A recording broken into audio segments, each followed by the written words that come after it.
Hello there. Well, I did promise that we would cover the realistic TRC1003 single channel, no squelch, semi-toy handheld with 50 milliwatts output dating back to 1983. And to prove that we have the service manual, there is the service manual. It's as excellent as the realistic service manuals always are. I said to you before that we did range tests in 1983, and the original one we bought as a sample is that one on the left, which is the one we're going to service today because I haven't touched it since 1983. And that was the range test chart, and the start point,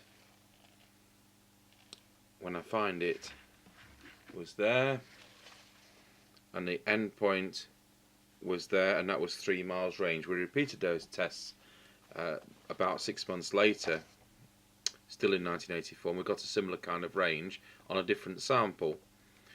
And then I did these tests about 3 years ago on yet a different sample, and we got about 4.5 miles. The second sample I bought was this one, which we bought from a radio rally here in the UK, of course. And the third sample, which we did the tests a couple of years ago now, came off eBay.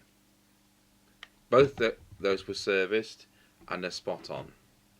So to show you how these are serviced, we may as well go to the one which was fully working beautifully in 1983, probably still is, but we'll go through the procedure with this. I've already taken the back screw out. I've already installed a 9-volt battery, which is a 9-volt battery. Although this is a rechargeable, a lot of you will be aware that rechargeable batteries, which are in what we call the PP3 format in this country, are often 8.4 volts as a rechargeable. The build quality of these, considering what they are as a single channel virtual toy, is absolutely fantastic, and I'm not surprised that they perform so well. Everything is done properly on that, which is quite incredible. Now I'm going to pause the video while we hook it up to some test equipment, because the difficulty with this kind of set, no speaker socket, no aerial socket, so it's the old crocodile clips. So I'll just pause the video while we do just that. Okay, what we've done is to disconnect the loading coil from here,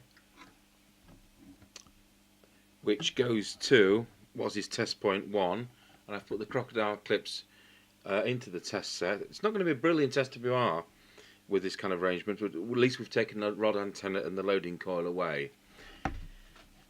So the first port of call, according to the service manual, is you're supposed to put it onto frequency, and they use a frequency counter method at the base of transistor 6, but we're going to use the test set because we've got the test set. So I'm going to adjust T4, transformer 4. Transformer 4 is that one there, and that sets the frequency. Let's see what we've got. It's actually showing high, which is incredible after all this time. It was 2779140, it should be 2779125, and I've set it for 2779126, so that's ideal. It's actually showing transmitted power on my test set power meter at 50 milliwatts. 50 milliwatts is, of course, what I say it's supposed to produce, but I'm going to go through the procedure nevertheless. The idea is to connect an RF voltmeter to the base of transistor 7, and transistor 7 is there and clearly marked. Nearest the speaker hole is the base of the transistor. I've got that set up over here, so I'll get my homemade probe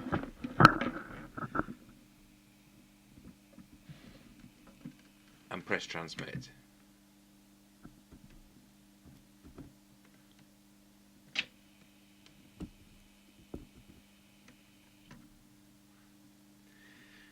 We'll just tune that up now for maximum. It's one of these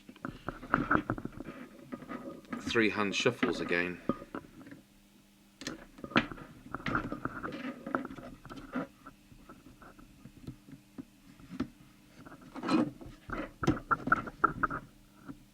with an assistant here to press the transmit button. Okay, so we're now going to adjust transformer 5 and transformer 6.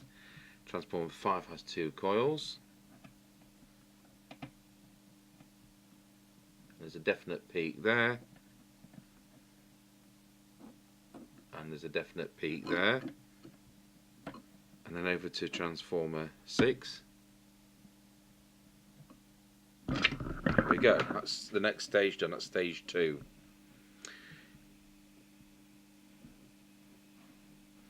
The next thing according to the service manual is taking away the RF probe and going over to your power meter, which in my case is on the test set. I'll just switch the camera on so you can see that.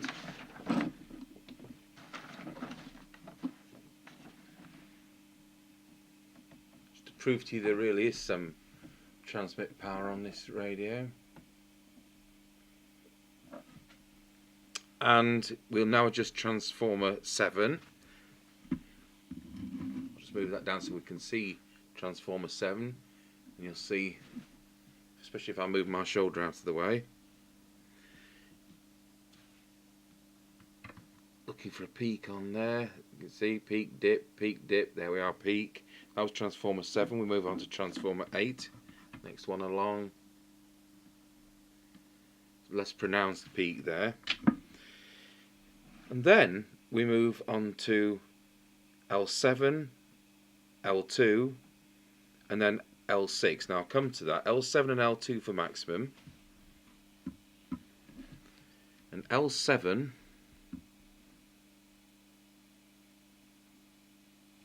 is the centre one of these 3.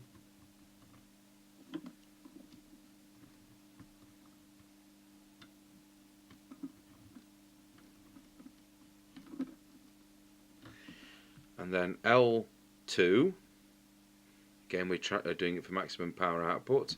L2 is the one nearest the antenna connection.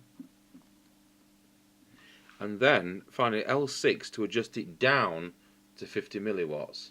Well, we are at 50 milliwatts, but just to demonstrate, L6 is the third one.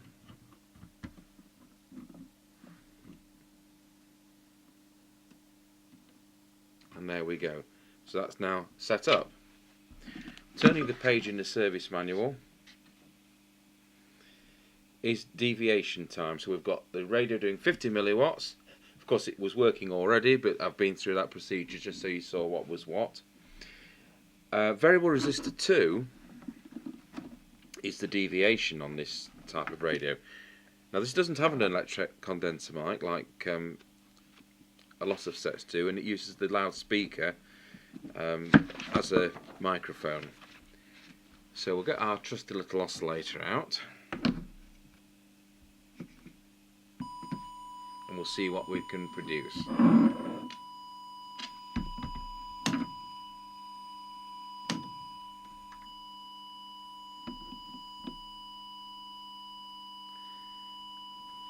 That's a little on the low side, so we'll just find VR2 and show you where that is.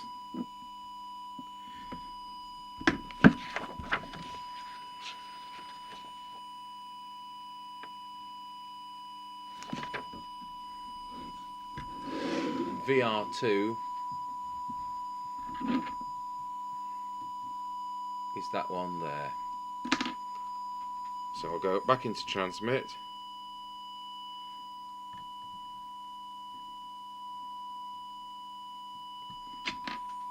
Switch off the oscillator. Give it the whistle test. That's a little bit high.